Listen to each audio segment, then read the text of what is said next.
تھے، میرے آقا مولا صلی اللہ علیہ وآلہ وسلم سرکار نے ان کے کلام کو دیکھا، ان کے طرز کلام کی کیفیت کو دیکھا، ان کے تکرار کو دیکھ کر آپ سرکار نے جب اپنی طرف پلٹ کر دیکھا تو جو سوچ کے آئے تھے، جو منصوبہ بنا کے آئے تھے، جو خوشخبری سنانے آئے تھے، وہ ذہن سے نکال دی گئی، کیونکہ آگے وہ ماحول نہیں ملا، آگے وہ ذہن نہیں ملا، آگے وہ مزاج اس طرح کے نہیں تھے جو آپ سنانا چاہ رہے تھے، وہ ماحول نہیں تھا۔ تو وہ مالک ملک نے وہ آپ کے ذہن سے وہ بات نکال دی، وہ جو مختص تھا،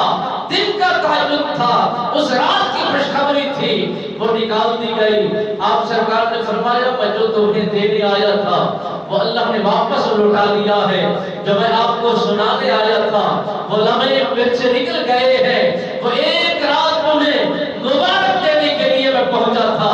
مگر تمہارے تکرار اور تمہارے نچاکی نے یہ بات اس نتیجے تک جا پہنچی ہے کہ مالک ملک نے فرمایا کہ اس قوم کو، ان لوگوں کو ذرا محنت کرنے دیجئے، ذرا مشقت کرنے دیجئے، اور ان تاک راتوں میں راتیں یہی ہیں، یہ ابہام کے اندر رکھ دی گئی ہے۔ پہلے واضح لفظوں میں بیان کیا جا رہا تھا کہ کون سی 27ویں شب ہے، کون سی لیلۃ القدر کی رات ہے، بس محنت کے بغیر انہیں بتایا جا رہا تھا، انہیں انعام دیا جا رہا تھا،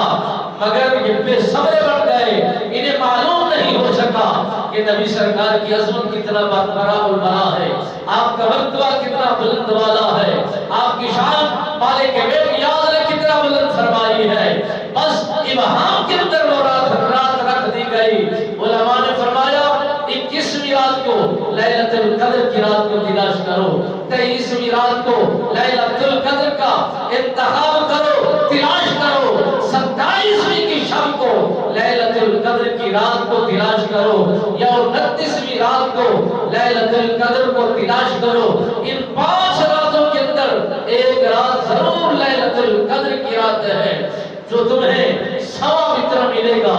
اجر اتنا ملے گا، برکت اتنا ملے گی، رحمت کے دروازے جو تم پر کھولے گئے ہیں اس سے فیض اتنا ملے گا، اور جو تمہاری بخشش کا پروانہ تمہیں حاصل ہوگا وہ تم سوچ ہی نہیں سکتے، تمہاری فکر تم وہاں تک تم پر جا ہی نہیں سکتی۔ میرے آقا مولا صلی اللہ علیہ وآلہ وسلم سرکار کے سامنے 4 لوگوں کا ذکر خیر اتنا طویل کیا گیا، اتنا مضبوط بیان کیا گیا۔